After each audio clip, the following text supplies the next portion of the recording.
All right, all right, all right. Hey, everybody, this is Matt, and we're at Texas Toast. Thanks for watching our weekly podcast. We do this every Sunday at 5 p.m. Mountain Time. And thanks for joining us. With me is I'm not going to say as always, because that sounds too Wayne's World-y, doesn't it? Mm-hmm. But to my right, your left, is Chris Fesker. And he's got a lot of good stuff that he wants to talk about today. And that's good, because I got nothing. But you won't notice, because I'm just going to be blah, blah, blah, blah, blah, blah, blah, blah, blah. And if you forget that I'm going to do that, the lovely and talented Mrs. Texas Toast will remind you of just how much of a blowhard I am. And she is, because she's going to be able to do that because she's working the board. So let's get a mic check for you, Mrs. T. Hi. Whoa, that actually is pretty hot, isn't it? Okay, so say something and see if everyone can hear you, because we had a couple comments that they couldn't hear you last time, and they really want to be able to hear what you're saying. Okay. I think you're a very soft talker. Yeah. So, well, you're just a loudmouth, so Yeah. you can't adjust See, everybody, the I told levels you. on my microphone to the same as yours. We did our best. Okay. I also need to say, for some reason, YouTube has kicked me out of my account, and so until I figure out what the hell to do, I can't comment on anything. So How bizarre. Okay. Well, so maybe someone else will help you moderate the board there. I don't know if we have any of the moderating guys, but anyway, so thanks for joining us. We had so much stuff going on in the shop this week. It's hard to keep track of it all. I don't even know where to begin, but we've got but there's just so much stuff. It's impossible for me to keep track of it. When I was only doing this 2 or 3 days a week, it was much easier to keep track of all the stuff that I've done that 2 or 3 days. And now that we do it 7 days a week, it's just like, I don't know where I am. But one of the things that we just finished up was this Hamer Californian reproduction that you see in the back here. What's the color on this one? What blue? That's Mystic Blau. Mystic blue. Yeah, Mystic Blau. Mystic Blau. Well, okay, it's French. And So- it looks like it's all covered in schmutz, It does but look it's like so it's got a bunch of shiny. schmutz. It's actually dark. reflecting stuff. Yeah, that it's just reflecting everything in its way. Why does it have this chintzy knob on there? Because we wanted a black knob, and that's what we had in the drawer. That's what we had that was black. Yeah, We're not going to yeah. leave that on there. No, but that will be a much classier knob. One of the cool things that I think about this guitar, well, I like how the neck extends into the pickup, but this is a Bartolini A75, and they're available with no pickup metal ears, so you can mount it like a soap bar. And I think that's a really cool way, especially so Lance, who is in studio with us right now, he didn't want a pickup ring, but he did want a Bartolini, so we got this, and I think it's just a very, very clean install. So it looks cool. It looks classy. That's one of my favorite parts about this guitar. Yeah, it's a neat thing. And it looks, it's funny because early on I was like, man, this guitar looks really space age. And you're like, it looks 1988 to me. Well, it does. And yeah. I'm like, well, yeah, in comparison to everything else we make, it looks space age. It looked really spacey. But yeah, it doesn't. It's really neat. I like it a lot. Yeah. And and once again, the camera doesn't do this guitar justice. A lot of times you see guitars in pictures and they look really great, and you see them in person and they look terrible. Mm-hmm. This is kind of the opposite. It looks okay here, but it's really great looking. There's just so much weird lighting. Yeah, there's just so much. Weird lighting and everything. So but it's really neat, and people really love the boomerangs, but nobody really knows what to call them. They call them check marks. I think Hamer called them boomerangs. So, yeah. What else have they called them? Nike swoosh. you should tilt it yeah. up, because it's kind of getting lost in like the black curtains a little more. No, We only There have you so go. much that Yeah, you can but I actually can't- see everybody. Yeah, in the- there's our faces. There's Matt. Oh yeah, that's us on the screen. It's that would having be a good a trouble picture to take a focus. still of, actually. It's me looking at you, looking at me. Uh-huh. Oh wow. So, the one of the things that is on the not so distant horizon is the Summer NAMM show, and we've gotten our response on our GoFundMe campaign to help us get to Nashville has been really, really successful. And I want to thank everybody who has donated to help us get to Nashville. It's very humbling. And I really, I can't tell you guys how much I appreciate all of your help. It's, you know, you help people who deserve to be helped. And so the donations that we've gotten up to this point, it's just, it makes me feel good. And it makes me feel like we're on the right track, at least as far as some people are concerned. So thanks again, everybody, for helping us get to Nashville. If you want to donate to our GoFundMe campaign, you can. And I think we're going to pull it off. Mm-hmm. I think so. Yeah. Yeah. We might even have money for beer. I'm not sure. Well, someone wants to see the back of that guitar and also wants to know about the bridge. The bridge is it's a Floyd Rose. It's not a licensed Floyd. It's an actual original Floyd. And you want to see can you show the back? Yeah, Chris? the back's not quite buttoned up yet. But that's okay. You want the reason they want to see the back is because they don't know how the neck joint is, because it looks like it's a neck through until it gets to the pickup. And then this neck joint is actually if you are familiar at all with the Dan Armstrong guitars, that's where this neck joint came from. So it actually does extend all the way down through the body into where the you're gonna fly it in to where the pickup actually starts, and that is the headstock. So yeah. Sorry. So anyway, all right. What? So Just wanted to hand. Oh no. So all right. So I hope that was enough of a yeah, that's all of I'm a shot doing. of- Yes, Yeah. you answered the question. Okay. All right. Good. Okay. Well, first of all, someone has an interesting question on the topic of NAMM. Let me Okay. move up. Hey, you know, we're endeavoring to make sure that everyone can hear Mrs. Texas Toast. So if you can or can't hear her, please let us know, because that way we can adjust microphones and Well, and sensitivity I'm and stuff. going back and forth between two computers. So Oh yeah, and that's another thing. So Chris Hatton wants to know how you guys are going to be able to get along for 7 days and for a whole week, and it's a relationship tester, and wants to know, where did you two meet? well, to answer your first question, I got 2 words for you: duct tape. And Chris and I actually used to play in a band together many years ago. Mm-hmm. They know you guys aren't like partners, right?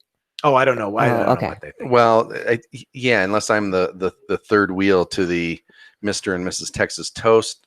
I could be a beard.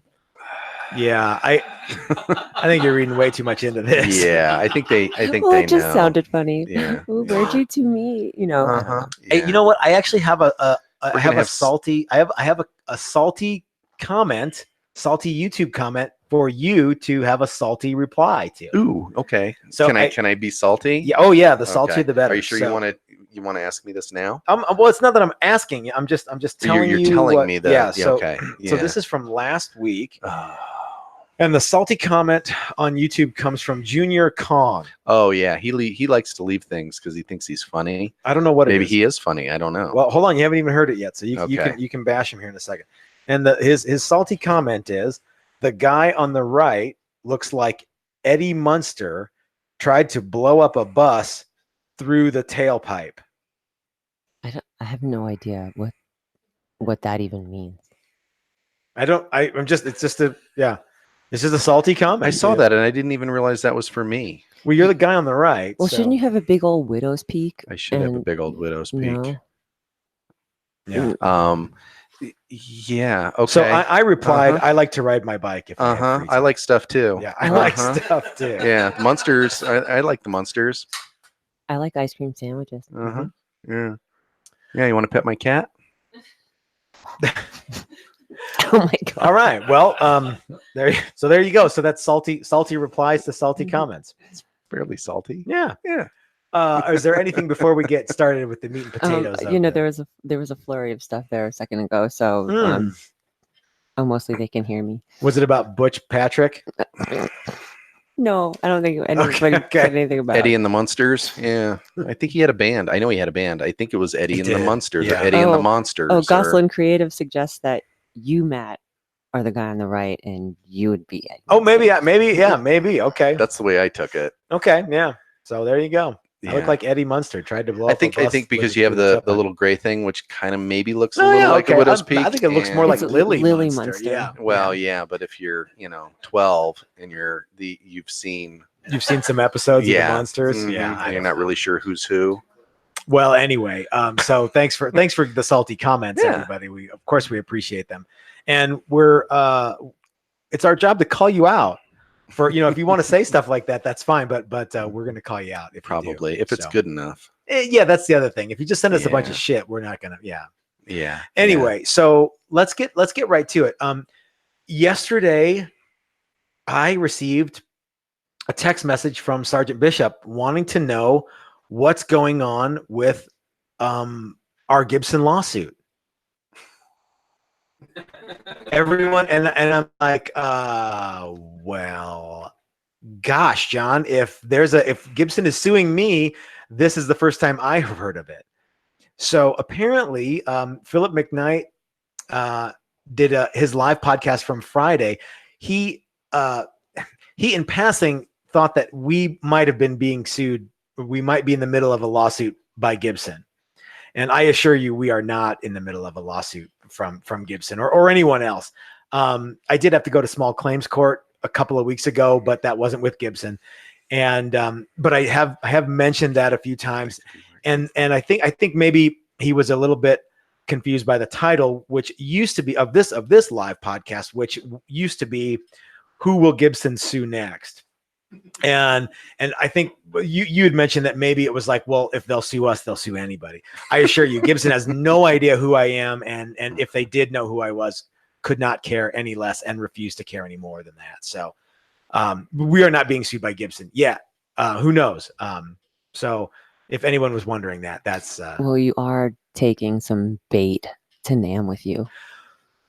we may or may not. Yeah. So we'll see what we can come up with, but we will have a few guitars with us at the NAM show that if they want to sue somebody, they can. Yeah, that might. We'll see. We'll see. And if you want to go to the NAM show, and you know what we should do? We'll have our video camera if we are approached by anyone alleging to be from Gibson, and we can. I've been practicing holding my phone secretively. Filming things. I don't want that it to be a secret. Let's have it be a yeah. If anyone they won't, but if anybody approached us at the NAM show, they have to know that they're going to be on the camera anyway. So, is there anything before we can get? I just have a little preface that I want to make to you guys. There's at least one or two comments on here that I want to get to, but I don't want to derail the train. Oh, so okay. Just remind me. Actually, now's a good time to derail because we can all. We haven't because really... you're going to go off on this one. That's fine. Raise your hand when you're ready for when you want to interject. Or I say let's go for it. Okay. Well, now I have to find it. Okay.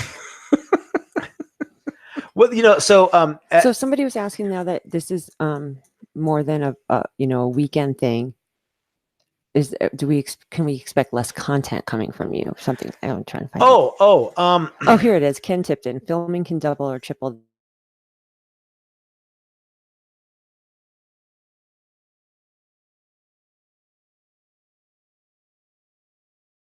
from you. I did, and I will continue to do at least one video a week, and hopefully more than that. Lost the feed. We lost the feed. Mm-hmm. Oh, all right, crap. we're back on. This happened last week too. Yeah, it did happen. Oh, so sorry. It looks like we lost the feed and got it back again, everybody. So I'm going to answer that question one more time in terms of content. Well, pardon me. That we will be putting out. We're still going to do the live podcast once a week. As soon as you talk about Gibson, I know it always goes off. Mm-hmm. That's because they're starting to record. Collusion. Yeah. Anyway. So we'll be doing the podcast once a week for an hour or more. And I would like to get at least one or two videos. At least we'll absolutely do one video a week. In fact, I already have the video for this week. We just shot it today. And, possibly more than that. One of the other things that I also want to start doing is I want to start working on the website and the blogs that are there. So if you are starved for content and want to interact with our website and blogs, you absolutely can do that. I'm going to start doing that a little bit more too, just because it's something that I want to start doing. So social media is a big part of business operation, and I have blocks of time set aside every week for doing specific stuff like that. What's funny? What? Come on. I finally got the Eddie Munster thing. Why? Oh, okay. Why? Yeah. Why? I'll tell you later. I want to know now.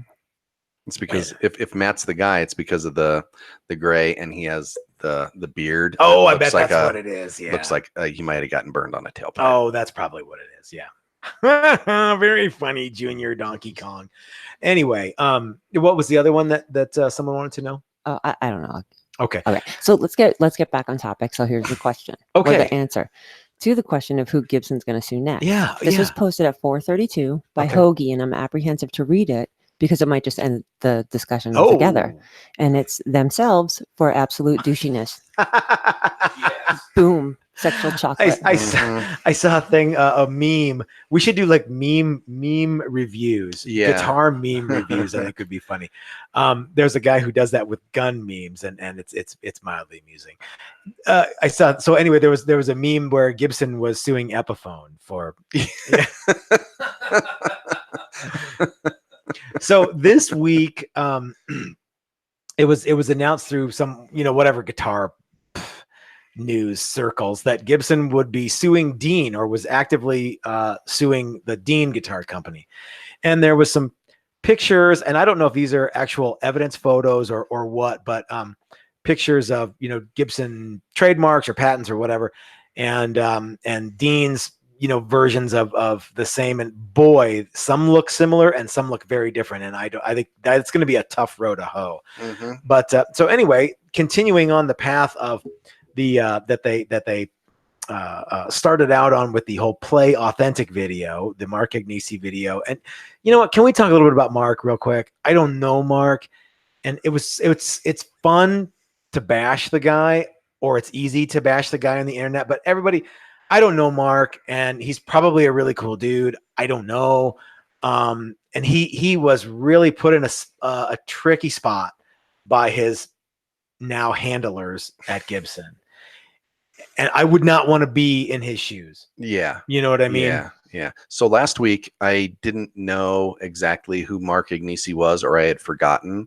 And then after we did the podcast, I looked into him a little bit, and I was like, oh, that's the guy that did the guitar of the day from Norm's. He used to work at Norm's Rare Guitars, and he did videos, and he sales and all this other stuff. And then I remembered reading about how Gibson had hired him away, and I went back, and of course you see people linking the Play Authentic video to Guitar of the Day videos, and I watched some of those. Oh, where he reviews a guitar that's not a Gibson, but and explains how neat it is. Yeah, most people are talking about is the 77 Ibanez.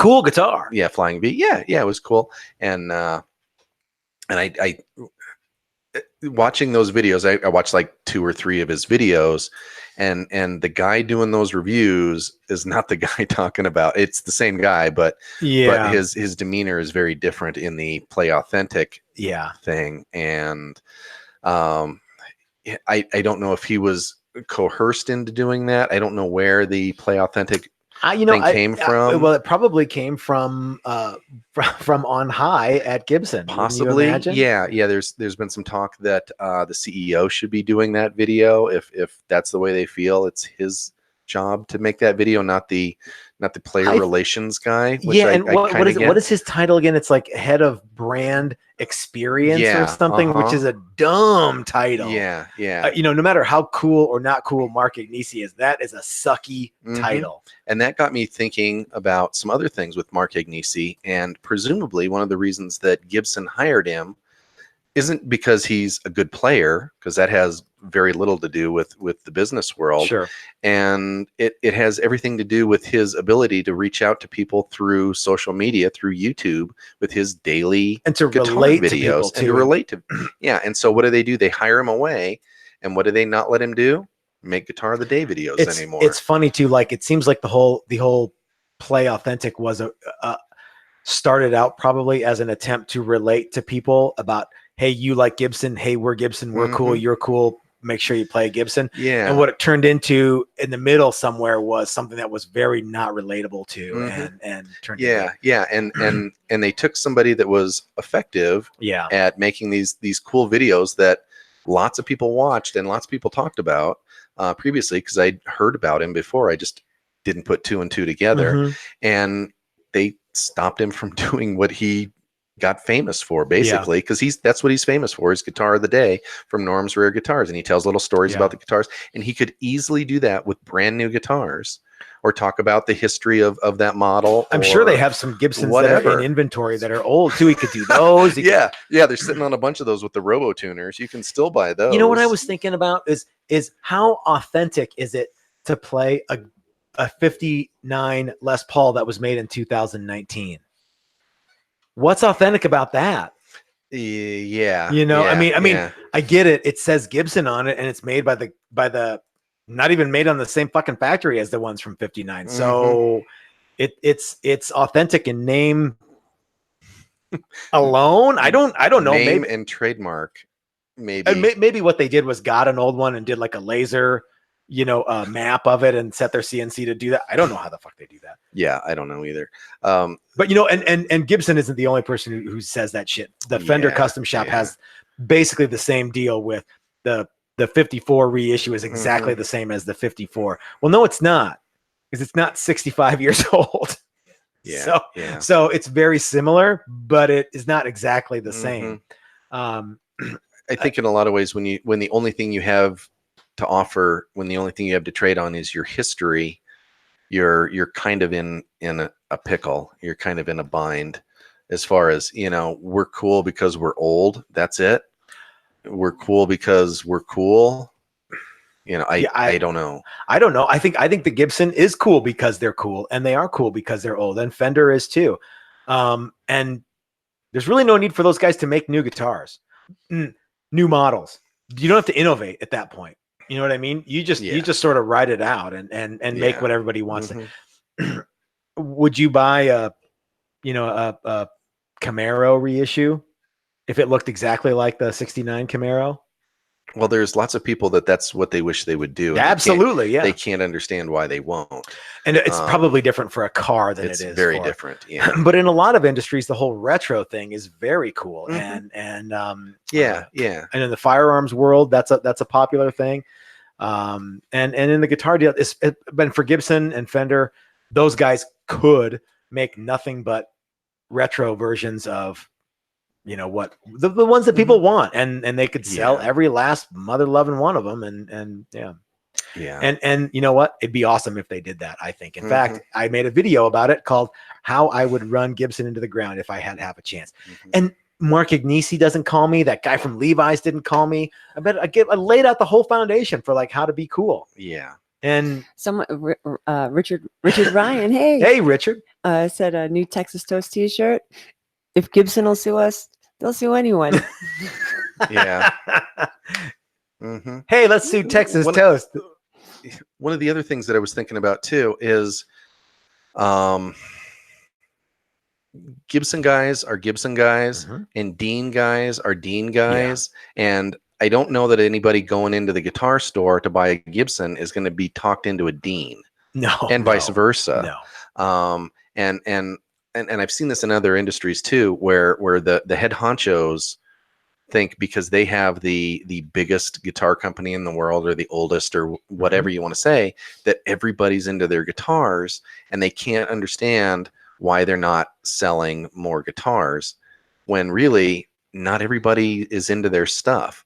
I personally have owned a gazillion guitars. I have never once owned a Gibson guitar, nor will I probably ever. And it has nothing to do with this. It's just that I'm not really into Gibson guitars. You're not a Gibson dude. I'm also not into Dean guitars. How many Deans have you owned? Exactly, none. But I've owned a Dean guitar. Have you? Okay. Actually, it was a bass. It was an 8-string bass. Oh yeah. There's And I've owned a passel of Gibsons. So, yeah. And it's the same with cars, and it's the same with everything. No matter how good or bad your stuff is, there are some people that will never ever buy your thing. You're never going to convince a Ford guy to buy a Chevy. Yeah. And they just can't understand that. If any of my people are watching, you're never going to get a 45 guy to shoot 9mm. You know who you are. Yeah, exactly. And in a lot of ways, so Gibson hires Mark Agnesi away from Norm's Rare Guitars. In a lot of ways, Norm's Rare Guitars is more a competitor to Gibson than Dean. Dean is, Yeah. because Gibson guys want to buy Gibsons, and sometimes they don't care if it's new or used. They want a cool Gibson. You're absolutely right. Who's the biggest competition for Gibson, Fender, Paul Reed Smith? Some of these guys who've been around a long time. It's old Gibsons, Fenders, and Paul Reed Smith. Or even just used. Well, there are people that will buy them and get bored with it in a year and sell them. And there are guys that wait that stuff out. They're like, I can't wait until these start showing up on the used market. Yeah. And that's part of the circle of life with guitars. But the head honcho guys just don't understand that stuff, or they don't want to they don't want to take it into consideration. And there are guys that have owned hundreds and hundreds and hundreds of guitars, and none of them are vintage, but none of them were brand new when they bought it. They're all used. Let's talk a little bit about playing authentic, building authentic. Do you think that it's authentic to have a CNC cutter make a guitar that is very similar to one that may have been produced 60, 70 years ago?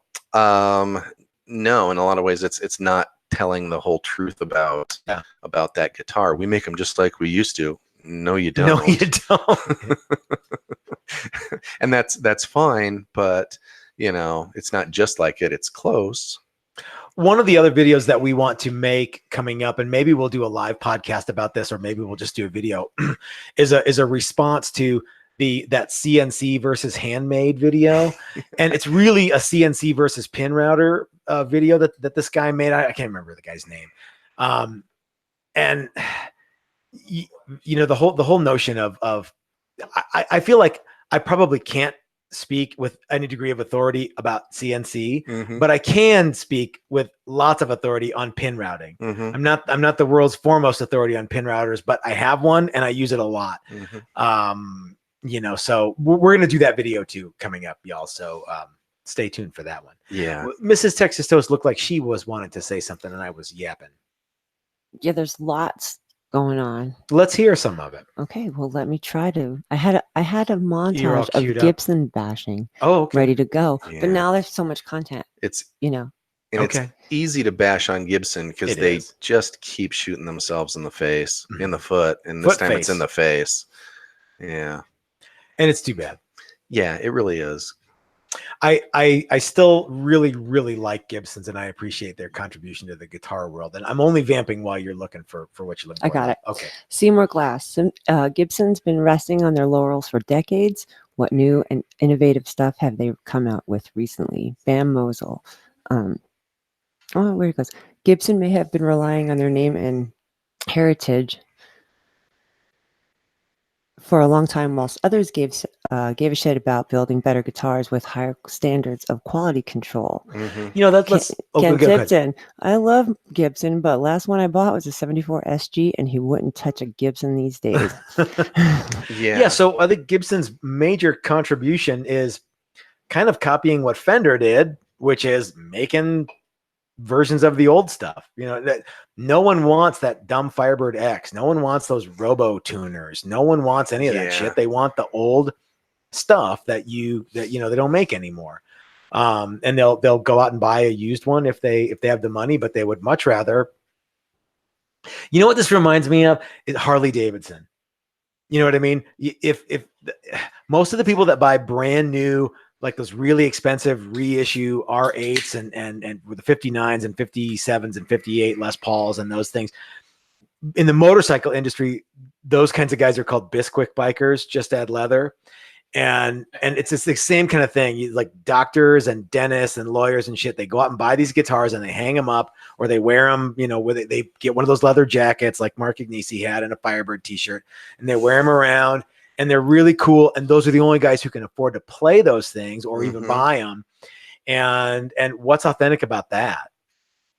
Yeah. What would be really cool would be to make an authentic guitar that's I don't think Gibson has any trouble with authenticity any more than anybody else does. Yeah. Whether or not I think they're authentic or not is of no consequence. But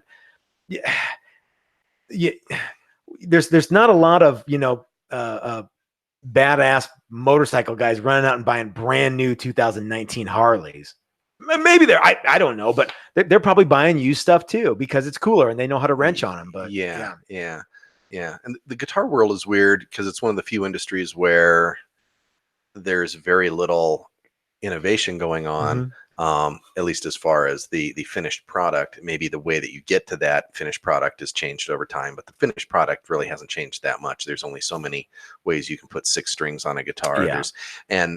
And you know, if it's not like computers or cameras or any of that stuff that just keeps getting better and better and better. It kind of stopped at one point, and people, and that's kind of what people want. And there's acceptable new things and there's not acceptable new things. You know, I mean, we were talking about it the other day. We're still sticking 9-volt batteries into guitars. That's ridiculous, but that's what we do. So, you know, it occurs to me though, we've been talking for 30 minutes. We haven't suggested who we think Gibson should sue next. Well, in some ways they're running out of people to sue. They tried to sue PRS. No. Dude, I got a lot of great ideas. Fender and Gibson have gone back and forth over the decades for stuff. Okay, Gibson, if you're watching, Mark Ignisi, if you're watching, that guy from Levi's, if you're watching, I have lots of great ideas for who you can sue next. Speaking of, because of the various innovations that Gibson have made throughout the decades, you guys are really missing the boat on some of this stuff. And so I have some ideas for who you could sue next. These are my recommendations to Gibson. Again, I would run Gibson into the ground with some of these ideas if given half the chance. And that's one of the reasons I don't work at Gibson, because no one wants me to work there. So I'm going to say any guitar with binding, sue them. Right? So yeah, yes. I mean, who for the big guitar companies are, let's just say that the big guitar companies are Gibson, Fender, and Paul Reed Smith now, right? And whoever they own. Of those 3, who are the most famous for using binding? Say who the big 3 are again. Gibson, Fender, and Paul Reed Smith. Of those 3 companies, and this is just the way my tiny brain works. Okay. Of those 3 companies, who uses the most binding on necks and bodies? Gibson. Absolutely. So anybody who uses binding, I think, should be that's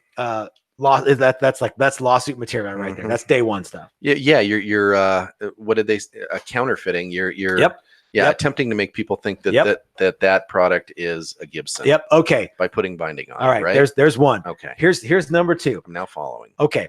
Of the 3 big guitar companies, who is the most widely known to use see-through transparent red on mahogany? Gibson. That's right. Okay. So lawsuit number 2. Anyone who uses transparent red on mahogany, sue them. Yeah. That's what I would do if I ran Gibson. What about just transparent red on something made of wood? Oh yeah. Okay. Why stop at guitars? Yeah. And you know what translucent red over a silver base is? Candy apple red. Sue them. Lawsuit. Yep. Lawsuit. So this is what I want to hear from you guys: is who else Gibson should sue? Oh well, Stephen Mantha is surprised that they're not suing Yamaha. Oh, you know why? Because Yamaha has fucking bucks. Yeah, Yamaha would stomp Gibson. Those guys, they would get their ass handed to them twice and twice on Sunday. Yeah, they'd get treble damages for the frivolous lawsuit. Yeah, they absolutely would. Yamaha would own Gibson at the end of that deal. Yeah, Yamaha is. Yeah, when we've talked about they are maybe not guitars, but as far as company size, yeah. Gibson wishes they had a 10th of the market share. Yamaha wouldn't even put their best guys on it. No, they'd have some interns. They wouldn't put their worst guys on it. They'd put like the skateboard lawyer guys on it. He could be better served by fetching coffee and stuff. Yeah. Oh, dude, Skippy from the mailroom would be the main lawyer on that deal. And Gibson tried to sue Yamaha. That would be so fucking funny. Yeah. Seymour Glass offers up a Harley Benton. You know, everybody talks about those guitars, and I don't know a thing about them. Do you know? Are you down with those? Toman Music's. Do you know Toman in England and I think Europe? No. They're the big guitar superstore. No. Oh, okay. Good.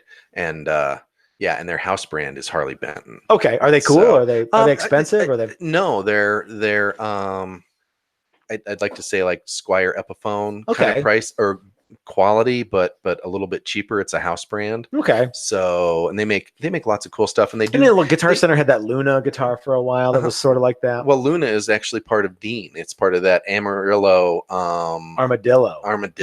Yeah, group. Chris, Matt is that Amarillo. Right. Yes. That's why I got confused. I knew as soon as I said it that was wrong. Mhm. Yeah. But yeah, because most companies don't just own one guitar company anymore. They have a parent company that owns them and a bunch of others. Oh yeah. So, yeah. yeah. So Luna and Dean are one and the same, and that's part of the lawsuit. Is, Okay. Yeah, the Luna headstock as well. Okay, let's get back to it. Of the 3 big guitar companies, Okay. who is best known for using a tune-o-matic and stop tailpiece? Gibson. That's right, Chris. So anyone who uses that bridge setup, getting a lawsuit. Yep. Or Expect it next week. how about this one? Anyone who has independent volume and tone controls for 2 pickups. Who among those 3 are the best known for that? Gibson. That's right. Anyone who uses 4 controls on the guitar, lawsuit. What if okay. Do you know where I'm going with this? Yeah. Can I play? Sure. Yeah. Who Who? I don't want to play. Oh, I got one. Trapezoid inlays. If you've ever used trapezoid inlays, lawsuit from Gibson. These Gibson, again, if you're listening, Gibson, these are great ideas. You should sue all these people. Yeah. Bona fide money makers for money makers, unless it's Yamaha. You're gonna stop us all. Do cold. not sue Yamaha, Gibson. That's Anyone else though who's at the NAMM show in the regular building, they're open for they're up for a lawsuit. If you have to walk out of the show into the private Yamaha booth, into the entire building that holds all their stuff. Well, the Dirty Knob suggested that Gibson won't show up for NAMM 2020 out of embarrassment. Oh, maybe. I bet you they'll be in force at the Summer NAMM show with the new like PR thing to fix their image. You wonder, they probably will. I wonder what they'll do. Well, think about those guys that get like what's his face, the British dude that got a prostitute in Hollywood when he was banging Elizabeth Hurley. Yeah, that dude. Yeah. He hired somebody and he went on talk shows and stuff. And then he's back in movies. Well, it's Mel been Gibson meltdown. Oh, he had a total meltdown, didn't he? A couple of times. It's funny to watch the public opinion of Gibson change because they went through that bankruptcy and everybody was, you had the people that were like, I hope they close forever, and there were people that this is a shame and I'm pulling for them. They made a few changes. And people were like, good, I'm hoping things go well for him. And I'm really looking forward to seeing what the future brings for him. And they were at NAMM, the winter NAMM show. They had a great booth. They had lots of interactive stuff. They brought some of their craftsmen in to show how they do things. It was cool. It was actually really well done. And it was like, oh, maybe the tide has turned and things are going to get way, way better. And here we are 6 months later. I mean, the new guys haven't even really been running the company for, I don't even think a year yet. And they've completely cratered, maybe as bad as they ever have as far as public PR, opinion goes, I mean, because all that other stuff is kind of a low rumbling, groundswell. And they started pretty high on these guys are dumbasses. Used to be that everyone liked to hate the former CEO, and they loved the brand but hated the CEO. Now there's 2 people that they don't like, and that's that Mark, and I don't even know what the name of the new CEO guy is. The Levi's guy and Mark Agnesi, they're like equally something. Yeah, and everyone's pretty much disappointed with the products that they're putting out. Well, that's always been a thing. Though, since 1958. Kind of, yeah. Every Gibson that I see seems pretty good. I don't look at I don't have them. Someone had made a comment earlier, buried in the comment section here, about they just need to make a good guitar for $1,200. See, I think that they should do the exact opposite, and that's they should make a great guitar for $3,000, and that should be the starting price. again, that's But my now they're dumb making idea. apparently bad guitars for $5,000. And Yeah. You shouldn't let yeah. anything out of the factory that's that much money that it's not exactly perfect, especially if you have especially the way that everybody says things about like the precision associated with CNC. And hey, I can't hear myself over here. And so the precision of CNC, and they've got a Plek machine and all that shit. Those guitars should be fucking dead on balls accurate, right? Mhm. And if they're not, then dead on balls. dead on accurate. balls. Yeah. How can you be so sure? This was I think they're just trying to pump too much stuff out. I think they have too many things that they're trying to do, and yeah, they should pull back. I think they should that's have 3 models, and and that's they the should just make those. Yeah, and that's the number one way that you Mhm. improve quality control is you slow down your production first Yeah. of all, and you take a new look at every single step, and Mhm. you figure out where are we going wrong on most of these guitars. Well, and also figure out what people like. Have you ever watched that Gordon Ramsay Kitchen Nightmare show? yeah, Well, the first thing he does is he comes in one of those restaurants that's got 8 zillion things on the menu. He Mhm. hacks it down to 5. yeah, And Gibson could absolutely do the same damn thing. yeah, and Gibson's still trying to make really cheap guitars in America, and I don't see what the payback for that no, is. I don't see what that is either. And especially with their stuff, they could very well make a guitar for $1,200, a really nice guitar for $1,200. But I wonder who would really want it, because it wouldn't have binding, it wouldn't be nice wood. Right now, it sounds like It they're would like going the be- way of the Yugo or something. Yeah, like yeah, it would be a very plain Jane guitar that was a really nice plain Jane guitar, and some people would really I dig think they that. could pull that off. Yeah. Yeah, but other people would be like, well, I don't know why it doesn't have binding. I don't know why it doesn't have well, As that's long- with as long as- competitive options. because Yeah. it's as long as what $1,200. Seymour Glass says, it doesn't feel like you're playing with a fat child hanging off your neck. Ah! They're heavy. They are heavy. Yeah. Well, And what else you got for who Gibson should sue? who should Gibson sue? They should sue everybody that makes a guitar, basically. I mean, that's kind of the way it seems is, if you make a guitar with 6 strings and, I wish we could pickups. find, like, through DNA stuff, like a direct descendant of one of the original like lute builders, Oh, that Mhm. guy's getting like for sued. minstrels Yep, and stuff. yep. Mhm. And then we could, if we can find the guy that's the descendant from one of those guys, then he can sue Gibson for Mhm. stealing the idea of the Yeah. stringed instrument, Right. and everything after that belongs to me. Yeah. I have some other ones here. Okay. So top of the list for some these are I've broken my list down into 2 things. One is like what guitar companies should Gibson sue. This is like who should Gibson sue just for fun that aren't necessarily guitar builders, and that is the Ed Roman estate. Absolutely, Gibson should sue them for all the shit that Ed Roman talked about Gibson. Mm-hmm. I would say anyone who has a YouTube channel and has ever said anything bad about Gibson, sue him. Defamation of character. That's Yep, right. That's Absolutely. right. Yep. That's right. Texas Toast notwithstanding. I'm not being sued by Gibson to my knowledge. Ooh, Maybe I think Philip McKnight should definitely be getting sued by maybe Gibson. just a small lawsuit. Just a little Just to let him know that we mean business. Yeah. That's if you and I were at Gibson. Yeah. Well, yeah, but that's what we deserve. That's what we need. Is just a little Just a little- nothing big. Just a little slap on the hand. Yeah. Yeah. Well, yeah, there's been a couple like, oh, please sue me. Will I get more Sue famous? me. Yeah. But I have a was great thinking idea about for that him. the all other ears. day. Yeah. Great idea for him. You take, our little TV that we have downstairs in front of the treadmill.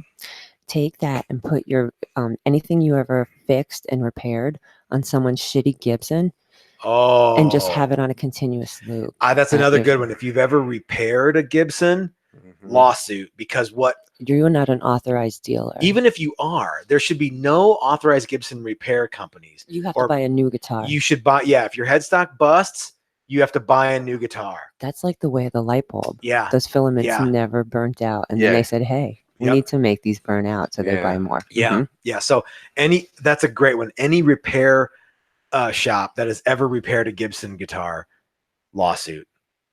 That would be funny. Oh, why not? Right? Yeah. Well, Doc Siltonen says that the way you guys are making guitars is more authentic than what Gibson's doing, and right now they're just making copies. But could be. In many ways, yeah, they are making versions of their old guitars, which is a nice way of saying copy, I guess.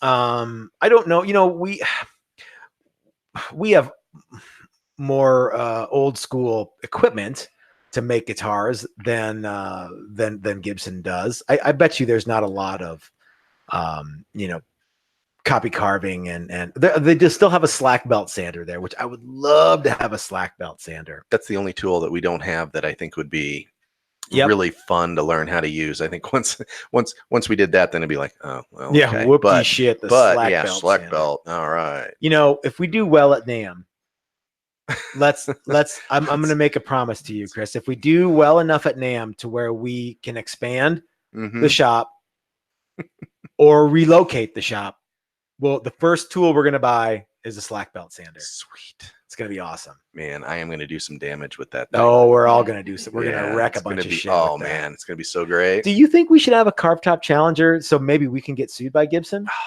Yeah, if you It's could have a single cutaway. cut. Yeah.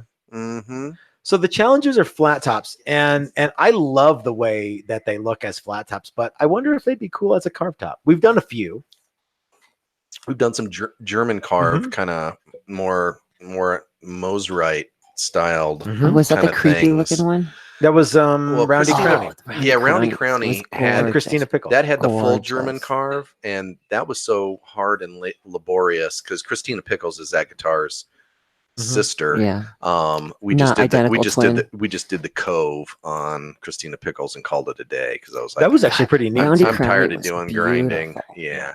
Yeah, and it turned out really cool, and yeah, but It was a pain though. well, yeah, and it's fun to do that stuff. And a carve top would be neat. You know, we did a couple of carve tops this week, and the yeah, I'll shut up.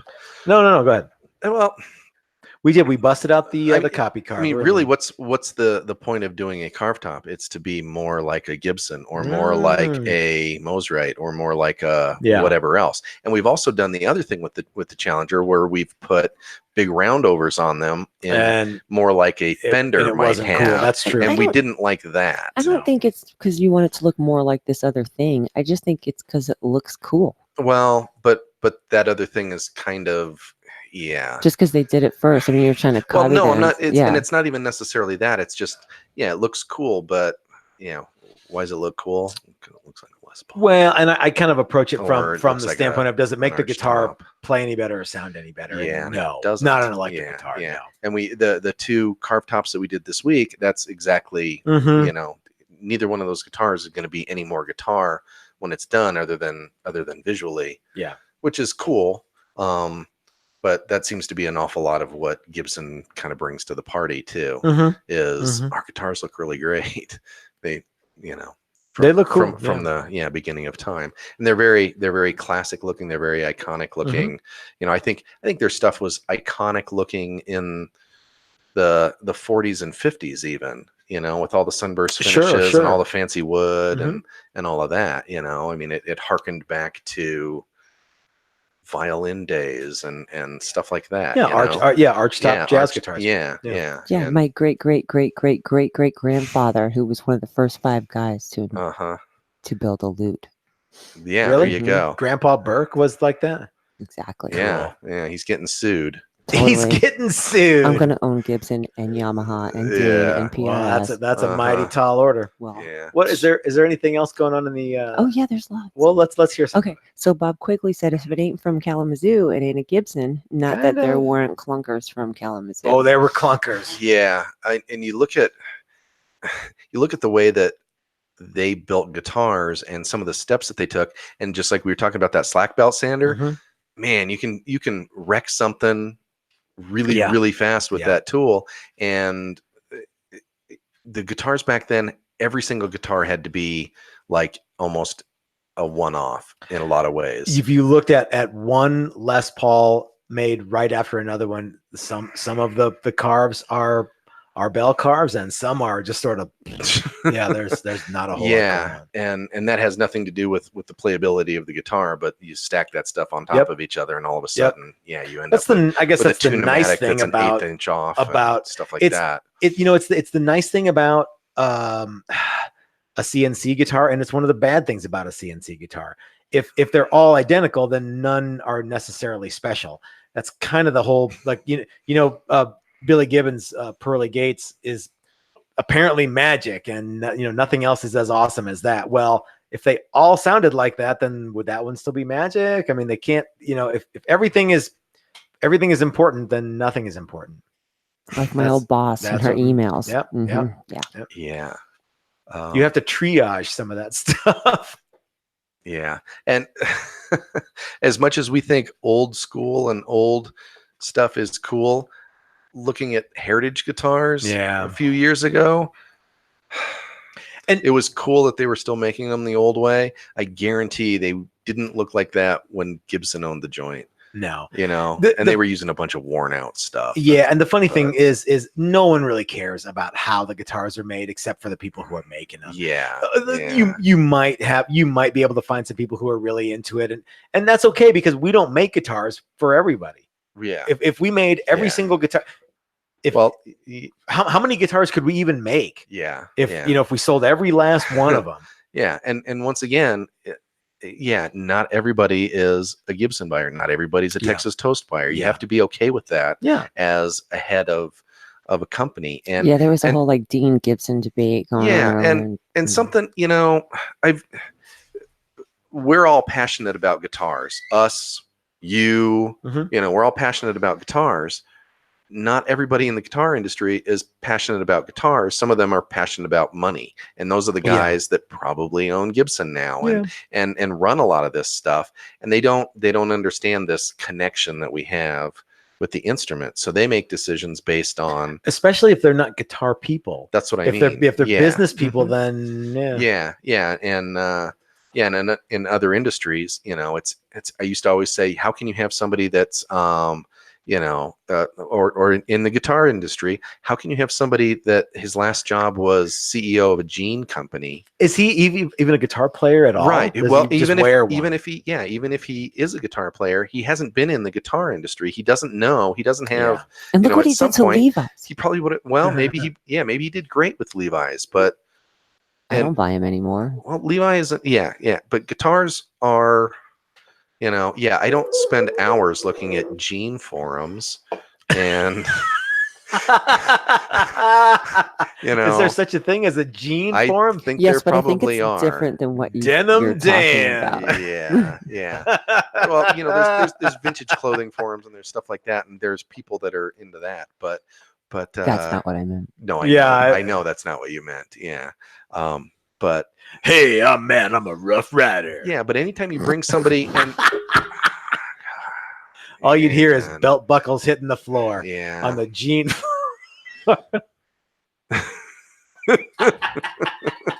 The Gene forum.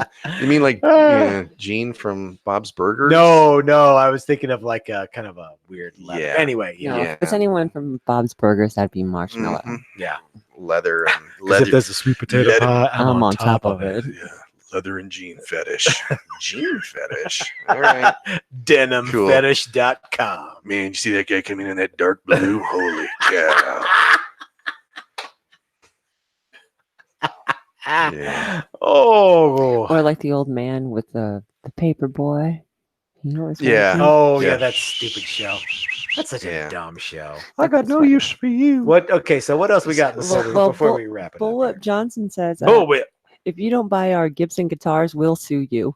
That's a perfect one. Mm-hmm. You know what? That pretty much that's the only way to be authentic. Yeah. Is to sue everyone who doesn't have a Gibson. Well, nothing says good time like getting sued. I know you know that. I personally know that as well. Yeah. It's a lot of fun. Oh man, there is nothing better than getting that paperwork and thinking, what am I gonna do now? Mm-hmm. It feels so good. Well, I wonder, so they like, one thing that I know about lawsuits is, like, if Gibson were to sue us, I think they would have to sue us in Colorado. Yeah. Which would mean they'd have to come here. Okay. I would welcome that. I wonder. As Show- would show a 'em couple of other around. builders. It sounds I'm sure like. they yeah, would. Yeah. I wonder what would happen. Like what could they sue me for? I don't know. But you should patent the headstock. Oh, Your headstock, Yeah. you need to trademark it because patents run out, and that's one of the things that people have been talking about with this yeah. whole thing. That's true. Is that eventually a patent will run out and it'll become It has a shelf life. and the other thing is that if you don't if you don't but you can, I think, re-up on the trademark. That is correct. A patent only has so long of a life. and you As long as you can't- keep up your fees, you keep your trademark. Yeah. Correct. And if you don't vigorously enforce those trademarks, eventually it becomes public domain and you lose them. And a lot of people are talking about that with the Dean that's thing, what because could happen they've with been Dean. building that guitar for 40 years. And even though Gibson's apparently tried before on a lot of this stuff, I read a whole article the other day about all the lawsuits and all the pending, all the back and forth on all of this stuff. They've been kind of trying to do this for a long time, but it only goes so far and then it falls back. Sort of And dies as far and as they the just- courts go, there is no try. Correct. There is only due. Let me. So you were saying the other day that in your research, you were talking about how many lawsuits there were for what were known as lawsuit guitars in the 70s. Yeah, and I read a little bit more on that, and every time I read about it, it seems slightly different. Okay. But there were, because usually what happens is So it's a hold on cease and one desist. second. So it used to be in the 70s there were a bunch of guitars that were made in Japan, and they're known as lawsuit guitars Mm-hmm. because they look identical Mm-hmm. to the Gibson or Fenders or whatever they were Correct. copying. Yes. Were there, how many actual lawsuits were there? It is my understanding that there were no actual lawsuits Mhm. that went to completion. That's just a fun name. Yes, Okay. there may have been some lawsuits that had been started. Okay. The companies, although they typically you send a cease and desist first, and if they say neener, no, we're not gonna, then you go to the next step and Mhm. you initiate a lawsuit, in which they could also say, okay, we won't do it, or neener Okay. again. And none of these actually went all the way to the end where Just a neener. court said you cannot do that. And Okay. with Ibanez, who is apparently everybody's favorite to point at on this, is They certainly made a changed lot, the yeah. headstocks. Yeah, they changed, and they did that basically after the cease and desist. Okay. So, but it's way more fun to say these guitars are so good they got sued for how good they were, which it's not true at all. Okay. And with Fender started Fender Japan with the same people that were making the copies. So instead of, they just went, oh, we can sell a bunch of guitars in Japan. Hey, let's cool, do let's that. do that. Yeah. So. Well, Ken Tipton made a comment that I would like to elaborate All on. right.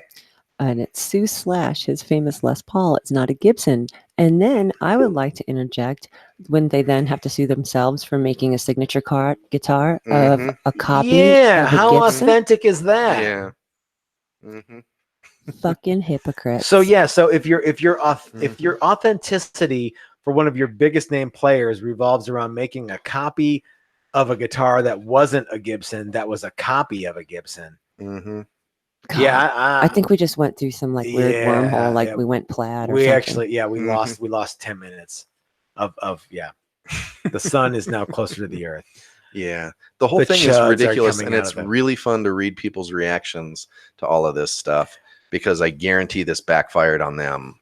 Well, like and you know what? Wouldn't even believe. So we haven't actually said this. It's fun to poke the bear and poke at Gibson. Yeah. I like Gibson guitars. I've always thought Gibsons were cool.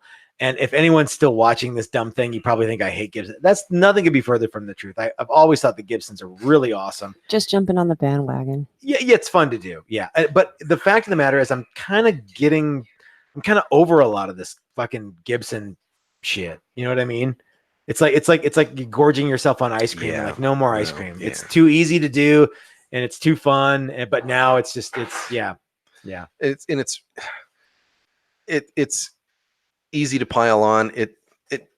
I wish they were doing things that were cool and that were fun and innovative, and not even necessarily innovative in a new technology way, but just, you know, some new idea and some, I don't know. You know, they've been around for a long time, and they had to sell a bunch of guitars for a long time, and they have a lot of fans, and it feels like they're alienating a lot of those fans with a lot of the things that they do. Let me ask you, outside Chris, of the and guitars. you, Mrs. Texas Toast, and you guys watching at home. To my way of thinking, the most authentic way for Gibson to build authentic, and if they want everyone to play authentic, would be to drag out actual guitar makers and have them make guitars the old school way, not necessarily one at a time, but like in a factory setting. And, you know, if you got to use CNC, that's fine. But what if you didn't? Yeah. What if you had, you know, guys doing it the old school way? And would you sell more guitars that way? Would you buy a Gibson if they made it like that?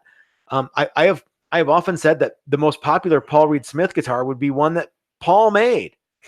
You know, and he could probably charge $80,000. He could make 10 of them a year and probably charge, you know, almost $100,000 for one of those guitars, and somebody would buy it. Somebody would buy all of them because it's that cool, and that's the name that they want. And how many other people could say, "Oh yeah, I have a guitar that Paul made," you know, or, well, you know, Gibson started this whole new build authentic thing.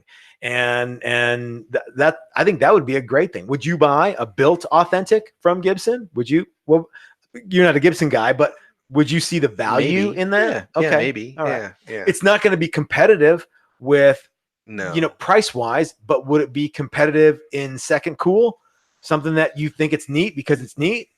Well, I would definitely think it's neat because it's neat. Even if I didn't have I probably wouldn't have the coin to buy one. No one that I know. Yeah, I don't know. Isn't it just tainted now? I'm sure that Gibson could bounce back And I from mean, this. like gay bar kind of tainted. Right don't know what right that at this means. second. Right at this second, it seems like I have zero real love for Gibson right now, and I can, looking into the future, I'm like, man, I can't ever see myself buying a Gibson. If I haven't bought one by now, I certainly won't. Yeah, but maybe someday. I mean, you know, but right now it's no. But is that really because of this? You wouldn't have bought a Gibson even if this didn't happen. Well, probably right? not. I mean, but you know, and right now it's like, well, no, I can't see myself. But maybe in the future they could turn it around. They'd have to do a bunch of stuff. You know, one of the things that, and this goes back to that, you know, we're all guitar people.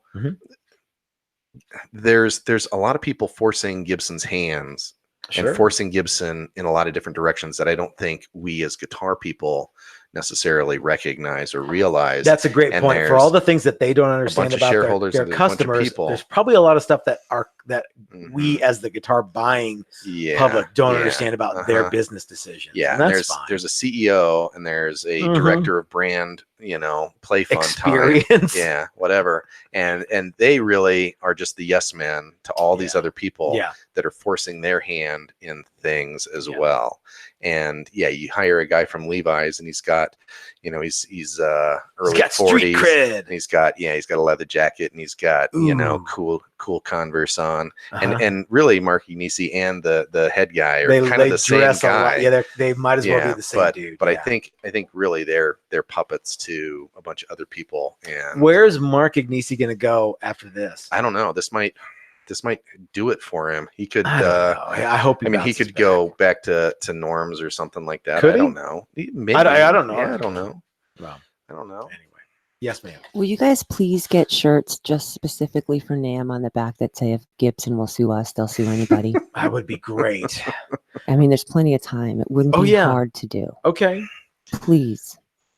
All right. I saw these shirts on Facebook today, and it was supposed to be for girlfriends or boyfriends or, you know, husbands and wives, and it was a shirt that had, you know, the picture of the significant other, and it was just their face just everywhere, and I was like, Matt and I should get those shirts of each other. With each other. But we shouldn't wear those at NAMM. We should just wear those to like some truck stop on the way, like in Little Rock. Or you guys can sleep in them while you share a room. See, there's already talk that you and I are secret it just sounds funny. lovers or meet? something like How that. did they meet? How did they meet? How'd you guys meet? Matt Yeah. It's a funny You story. guys needed. You guys We actually put out needed a a bass personal player. ad. Yeah. Yeah, Yeah. yeah. Bass That's- player wanted. Grinder. Must be hot. Must be hot. Oh, don't even get me started on my grinder profile. Wow. It's I get a lot of action, but it's all dudes. I don't understand what the deal is with that. Embrace it, man. It's still Well, I mean, flattering. yeah, I'm still flattered about it, you know, Sure. but yeah. You can get free drinks. Yeah. Oh, I got more than that. Hey. Free dinner. Ooh. Yeah. No Yeah. dinner's free. Well, It is when I go. Thanks, dude. thanks, dude. Laters. I'll get the tip. No, wait. I say that at work all the time. Oh, that's a big needle. It's just Yeah, a tip. Just the Just tip. the tip. Just a tip. Just see how it feels. All right. Well, you know, so we had some shout outs Oh, tonight let- from like Canada hey. and Bavaria No and fooling. Morocco. Wow, that's cool. I feel like I'm that chick on Womper Room. Hi to Karen. You're like an Hi. ambassador. I am. Yeah, I'm like Angelina Jolie. you are Yes. not anything like that. Well, she's an ambassador for the UN or something like that. She And is? Yeah. Isn't Mhm. she? I don't know. She's got one kid from every continent. Oh, that's right. How many baby daddies does she You're a little have? more like my. No, none of them are hers. Yeah, but how many baby daddies does she have? It Oh, doesn't yeah, I change guess the it's answer really, to the yeah, question. yeah. No. Well, anyway. Right? So are we? Can we wrap this one up? Yeah. This is. I'm so over this whole Gibson thing. Next week we'll are get there back any? Except for to the good t-shirts stuff. for Nam. Well, except 'cause for the that's t-shirts, yeah. hilarious. Or how about on the back of the shirts it says, "Hey, I got your lawsuit right here." Anyway, we'll work on that. Yeah. You put 2 humbuckers in that guitar, then you'll have yourself a guitar. Oh, that's another person that Gibson should sue. Anyone who uses 2 humbuckers. Mhm. Well, anyway. So anyway, guys, thanks for watching. Mrs. Texas Toast, you have anything else you want to say before we wrap this one up? I just want to say thanks to John Meehan. All right. He knows why. All right, John. Chris, you have anything else you want to get in on? No, not really. Have we like No. totally fried everyone's brain on No. this dumb Gibson Yes. thing for 2 weeks in a No. row now? Yeah. All right. Yeah. So thanks everybody for tuning in. Remember, we do this podcast every week from at 5:00 Mountain Time, and we try to go for an hour, maybe a little bit longer. If you like this kind of thing, please hit the like button on the little deal video thing there. If you haven't hit the subscribe button, please do so. And remember to click the bell icon and be reminded of every video that we have coming up or have ever done. If you appreciate content like this, you might want to go over to our Patreon page and consider becoming a member. Even $1 a month goes a long way to helping us bring you guys stuff like this. As Ken pointed out, time to make these videos is it costs us money, and Patreon support is really the reason that we are able to do this. So thanks everyone for helping us out. This is Matt at Texas Toast reminding you that life is short. You might as well have a cool guitar. We'll see you guys next week, and we'll see you at NAMM. And thanks for watching, everybody.